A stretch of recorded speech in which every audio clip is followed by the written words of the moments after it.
All right, so let's check out. Nah, oh snap! They said Boosie pulled up too, bro. Boosie baby, Boosie baby pulled up in support of his man's. I can respect it. I can respect it. Now, where's this? Yeah, there you go. Prosecutors are given. All right, so boom. Now this is right here. This is YNW Melly's team. All right, this is their team. This is their opening statement right here. And you know, let's see what they gotta say. I ain't gonna front. Shorty's opening statement was not bad at all. Wasn't bad at all. She really she didn't drag it for too long, and she also gave us some real key points to pay attention to. Now I'm gonna need to see like how he fights against that. You know what I'm saying? Because I think she went first. Now it's his go. Yo, it's just some real like hard hitting evidence from what she's saying. You know what I'm saying? So let's check it out. Let's go. Great power, endless resources to perform their mission of pursuing justice. But that's not what occurred here. What they will bring you is a case that is riddled with reasonable doubt, that is founded on an incompetent and incomplete investigation, and the exercise of poor judgment at every turn. Okay. All right. Yeah. Talk your The talk, state bro. cannot prove beyond a reasonable doubt the allegations that they have made. And there is a reason for that. You gotta come out swinging. Miss Bradley, some of you may recall, during jury selection, going to great lengths to let you know that she does not have to prove motive. And she's right about that. The law doesn't require her to prove motive. But you know what does require motive? A young man to wake up one day and decide that he's going to kill two of his best friends. Best friends that he grew up with, best friends that he hangs out with, best friends who he lives with, best friends whose careers he was trying to launch alongside his own. And he shared cell phone playing with. They have no reason for why he would do this, because there is no reason. And if there's no reason, it doesn't make sense. And if after 4 years of investigation, the state comes and says, hey, he killed two of his friends, his best friends, and you're wondering why, and their answer is, oh, I don't know. That's the first indication that they're just guessing and don't know what they're talking. And that, ladies and gentlemen, by itself is reasonable doubt. Why he would commit such a heinous crime against his own two best friends for no reason.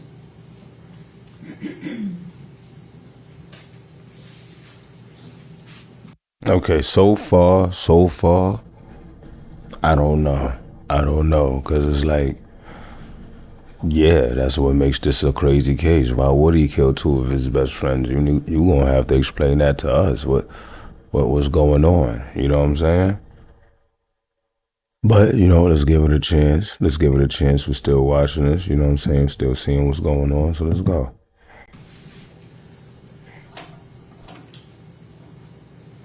What happened here is that the lead detective, Detective Moretti, saw a video of Mr. Demons getting into a car 40 plus minutes before bodies were found in that car. Oh, my bad, guys. You know, I'm terrible. I'm just terrible. My bad. And then he discovered that Mr. Demons was a rising star. And from that point on, he decided he's the only person that could have committed this crime. Uh-oh. Because if you're involved in prosecuting a star, you become a star. Yeah. Okay, He okay. had tunnel vision. He zeroed in on this person, this young man, as the only possible perpetrator of that crime, to the exclusion of all other leads and evidence. There's a difference between cases that are investigated and cases that are fabricated. Uh-oh. When a case is investigated, the state uses all its resources, its investigators, its experts, and all its energy to identify leads and run them to ground. Yeah, talk. When a case is fabricated, first a target is chosen, Yeah, get him. and then the state uses all its resources, its investigators, its experts, and its energy to run that target into the ground.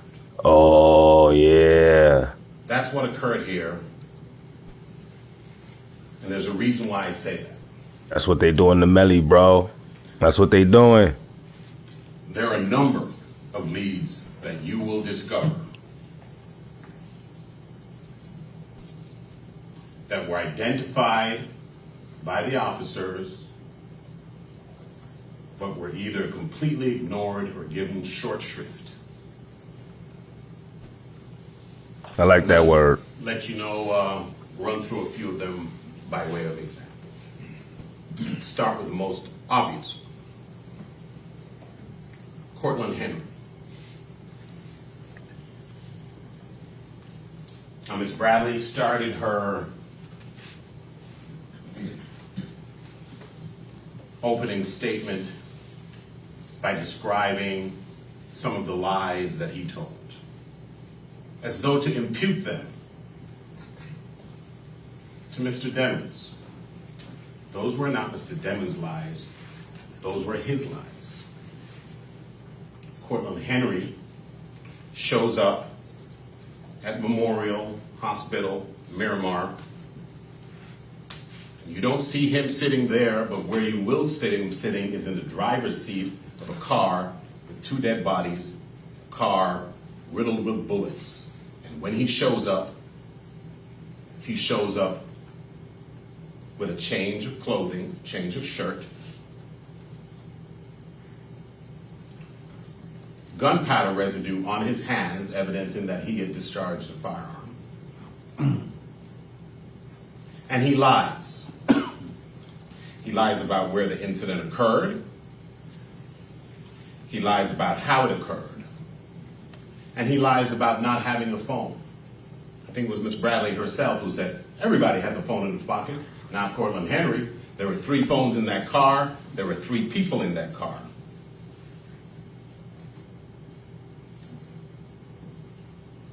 So they take him at his word, despite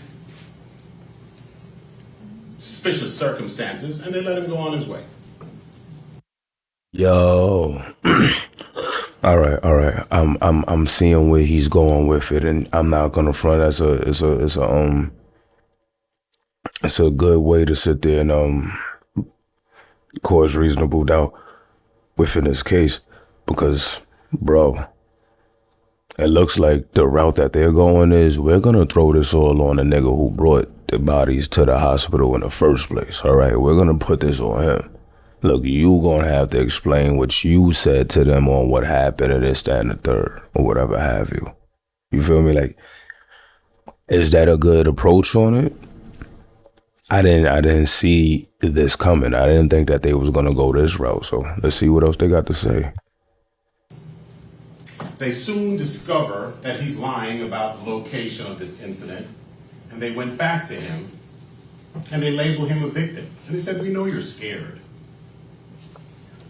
Tell us what happened. He lies to them again. They let him go. And they know where he went. They know the location that he went. They know the house that he went to right after. And any investigator worth his salt would have thought to maybe execute a search warrant on that location. To see if you find any bloody clothes, any DNA, any blood, a weapon maybe. You guys are probably familiar with the series First 48. that's founded on the proposition that if you botch an investigation within the first 48 hours, you've pretty much botched it for good. It's 48 months plus later. They still haven't served a search warrant on that location. Oh, wow. Why? Moretti already had his man. What's the point of an investigation? To find out what happened. He's using all his resources to try and prove what he has already concluded did happen. So, after Portland Henry, lead number 2, a gentleman named Montrell Roll, and his sister, Nia Hewitt. Who were they? Well, another police department came into possession of jail calls between those two that occurred within 3 days after the murders, and discussed what they describe as intimate details of the murders. Intimate details means details that are not in the public domain. So 3 days after, these two people are discussing the details of a murder. Who are these people? Some side character? They go out and interview Miss Hewitt. They don't interview Mr. Roll. And they ask her, well, how did you know all these intimate details? Oh, I heard it, something to the effect of I had word on the street. Thinking about going solar, but not sure whether My bad, it's worth it guys. for your home. Well, before... Doesn't say when she heard it. Doesn't say who she heard it from. Case closed. They move on. That's lead number 2. That was ignored.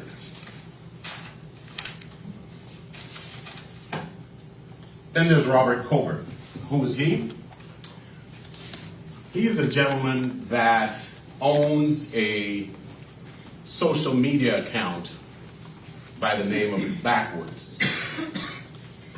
This social media account, almost immediately, within days after these murders, posts this message: LOL, we killed 2 of your niggas. Oh, really? Oh, It took really? 7 months to go and talk to Mr. Coburn, the owner of this account, that posts what amounts to an unequivocal confession to involvement in that murder, in those murders. 7 months. Why? Moretti already had his guy. And when they go and talk to Mr. Coburn, what does he say?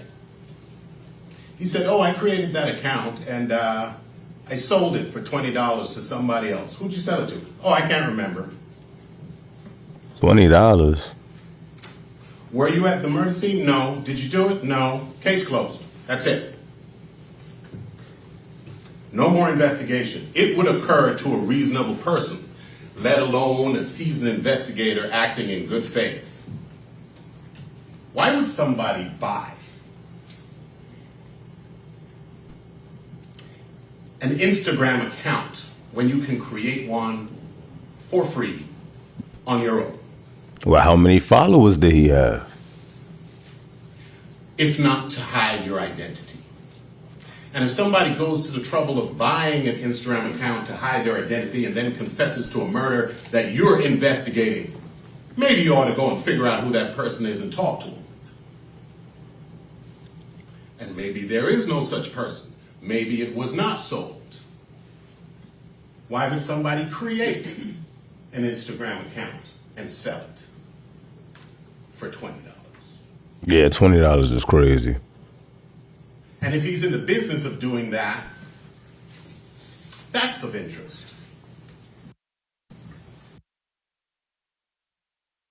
Yo, if that's true, bro, if that's true and he sold the Instagram account for $20, he's basically selling the Instagram account for like as much bread as the niggas who was selling leaked 4-1 music. You know what I'm saying? Like the niggas who was leaking, what they said it was Mo Cardi, right?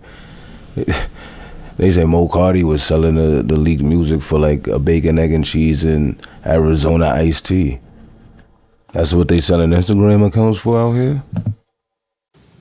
And how would anybody know to go to him to buy an Instagram account?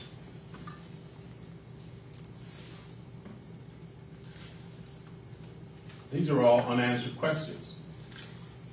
No investigation. Case closed. Let's move on.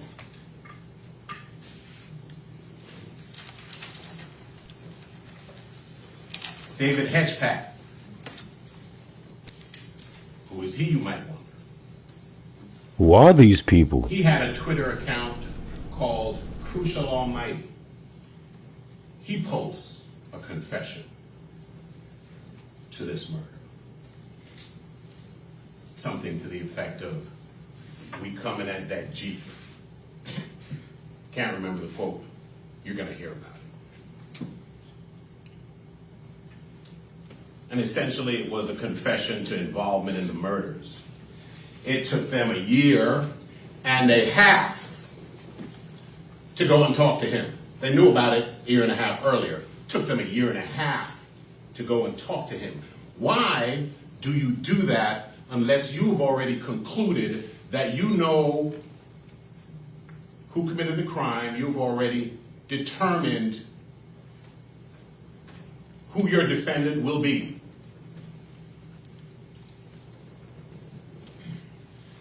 And when they go to this young man and ask him,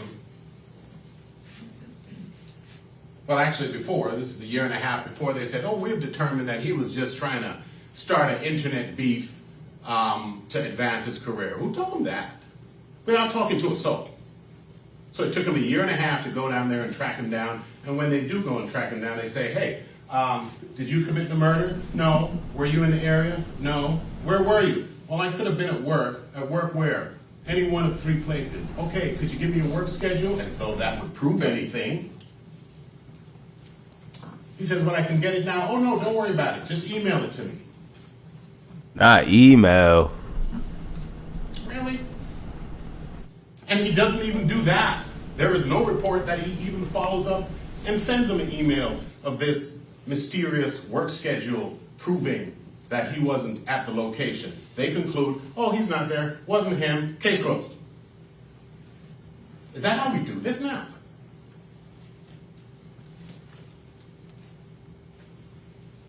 Thinking about getting a new roof for your home? Oh, my bad, guys. So, Hold up. now before you get bids from... That's not all.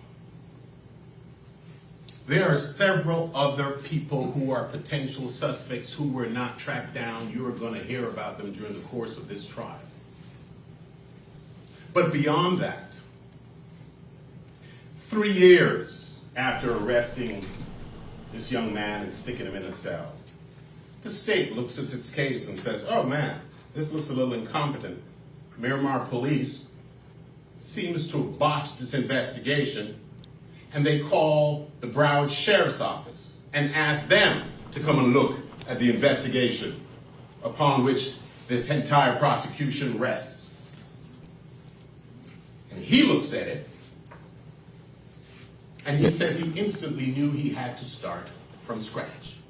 I think his words were, it was the worst thing I had seen in my life. Wow, not the worst. In his life. That's crazy. This is the Broward Sheriff's Office evaluating the work product of the Miramar Police Department. And we have problems with the Broward Sheriff's Office redo as well, but you're going to hear about that during the course of this trial. Ladies and gentlemen, the murder of anybody and the murder of these 2 young men was a tragedy. You're not here to solve a crime. That's their job, and they have watched it. That was a good line. That was a good one.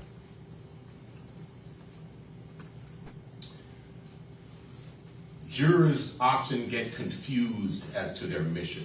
You can't do a job unless you know what that job is. Every civil society needs to have a prosecutorial arm prosecuting crimes and offenses. That's a noble pursuit. There's nothing wrong with that. And every country does it. In some countries, the prosecutor decides who the person is, they send a cop to go arrest him, they throw him in jail, that's the end of it. We don't do that in this country. What we do is we ask, are you sure about what you're talking about? That's the purpose of this proceeding. You're not here to judge Mr. Demons. You're here to judge the sufficiency of the state's case. That is your assignment. You're not here for a show to see who you like more. There are two grades, beyond a reasonable doubt and not guilty. A plus, everything else is an F. There's no A's, there's no A minuses.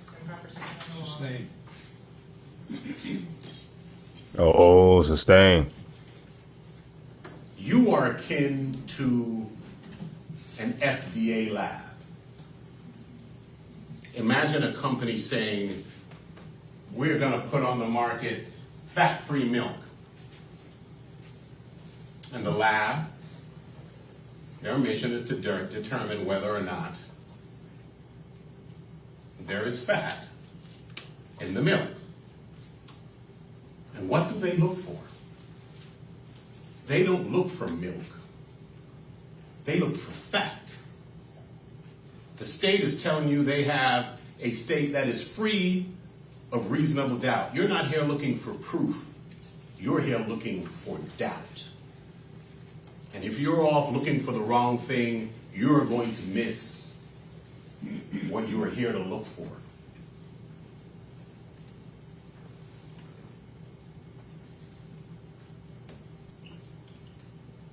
Wrap it up then. Wrap it up then. They have no motive. Their entire case is hinged upon the technology of a phone they claim to have been in Mr. DeMons' possession. What they fail to tell you is that they have come across evidence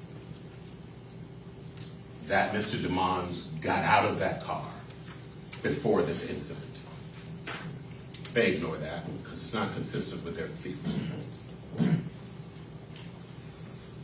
What they fail to tell you is that phone comes back to the name of somebody other than Jamal DeMons. What they forgot to tell you is that their own witness will tell you that yes, that phone and Mr. Williams' phone and a number of other phones were all in the same account, and all of the people in the house used to use them interchangeably.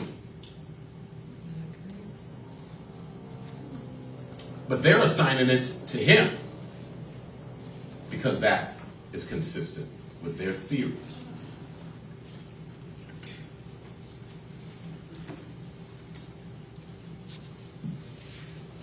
They don't follow leads. They have no motive. Investigation was botched. Investigation, as a matter of fact, is still going on as we speak, up to a couple months ago. Yet they're here telling you they have proof beyond a reasonable doubt and what you're still investigating for. The job of the state is to prove it beyond and to the exclusion of every reasonable doubt. And if you're a reasonable person and you have doubt, that's reasonable doubt. Yo, he's really, I'm sorry, but he's really drilling in that reasonable doubt thing, and he's in the jury's head. He's like, look, guys, reasonable doubt. Listen, Reasonable doubt. And if you're reasonable, you will doubt that these people did a very thorough investigation to find my client guilty. Reasonable doubt. That's what that is his. That's the word of the day. There's a song called Things That Make You Go, hmm. If you say that's reasonable doubt.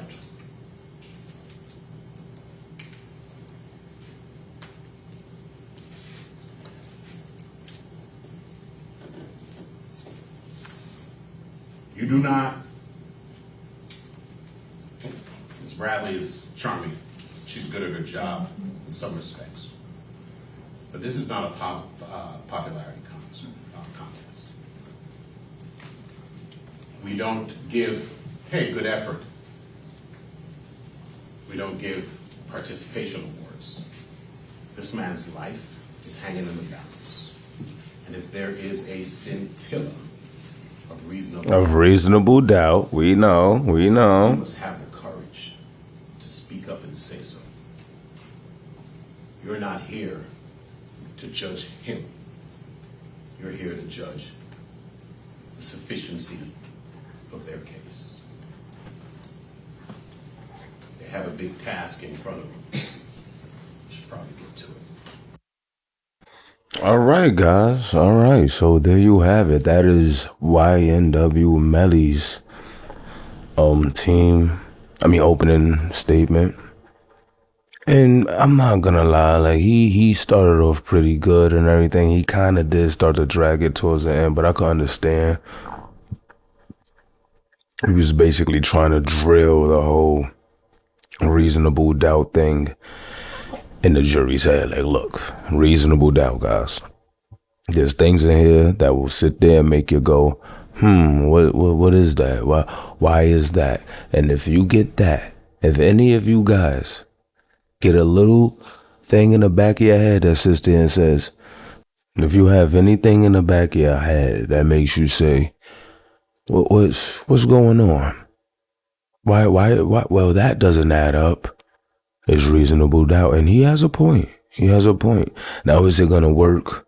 That's the real question. Is it going to work? I don't know, man. I don't know. Things are looking kind of crazy right now. They're looking kind of crazy. How much more time we got?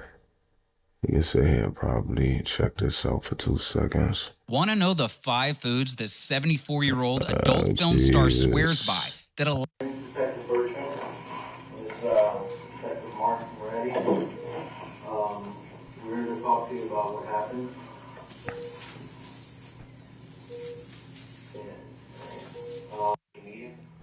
Anything recently came up?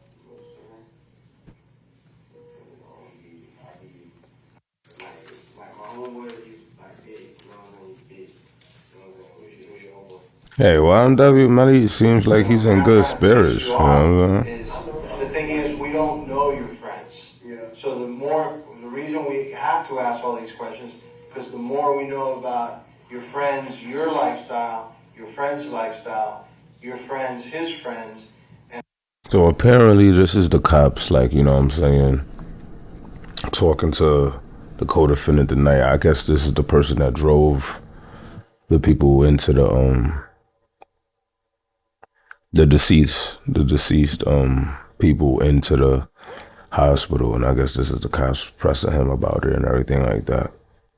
So from my understanding, the reason why YNW Melly really ain't, why I guess they don't have like a statement coming from him or anything like that, is because I guess he's not the one that brought them in, and then once they opened up the investigation and he became one of the suspects, once they picked him up, I guess he just kept his mouth closed and got a lawyer.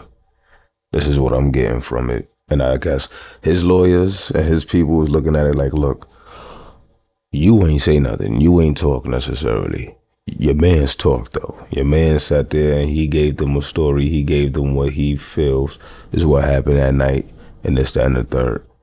We could throw it on him. You know what I'm saying? We could throw it on him. And then I think the guy said something about the phone records showing that YNW Melly wasn't inside of the car when the incident happened. You know what I'm saying? So I think they're trying to bring up some type of reasonable doubt in any type of way, shape, or form to have people think to themselves like, okay, could it possibly been, you know what I'm saying, the guy who brought them in and he tried to make a story about it? I really want to know, what's YNW Melly's story?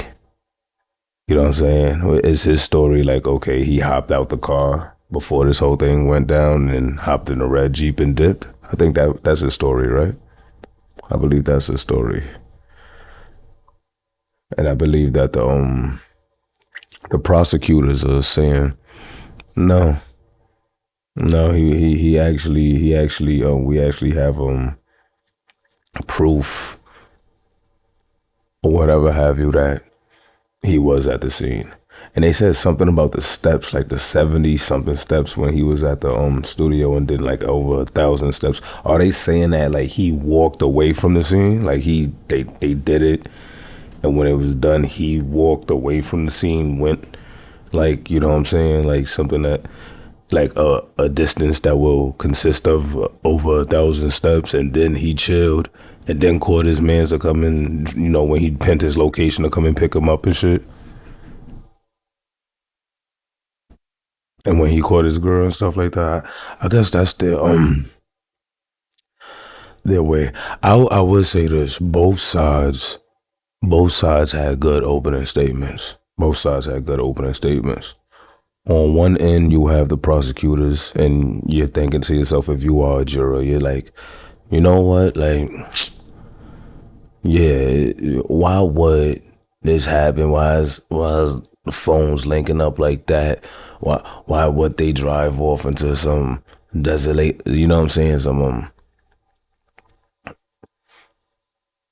West Bubblefuck spot where nobody is there to see them do anything? Like, you know what I'm saying? Why would a op be out at 4 a.m. looking for YNW Melly and his peoples and happen to just be at the same spot where he was, like, you know what I'm saying, at this desolate spot? Like, why would he just happen to be there? Well, oh, you know what I'm saying? What they had a Apple a tag on them, like, you know what I'm saying? They had their location, you know what I'm saying? Like, how did this go down? What's going on? And then on the other end, you have, like, you know what I'm saying, YNW Melly's team sitting there saying like, yo, bro, at the end of the day, you cannot prove that YNW Melly is the one who killed both of them. We have 2 dead bodies for sure, but the story that you got was from him. That was his story. And and YNW Melly's lawyer was up there saying that the guy's a liar. He's like, this guy is a liar. We don't know what he's talking about necessarily. Yeah, I believe he was talking about the driver. So I don't know, guys. I don't know. It's very interesting, though. It's very interesting. But I'm going to get up out of here.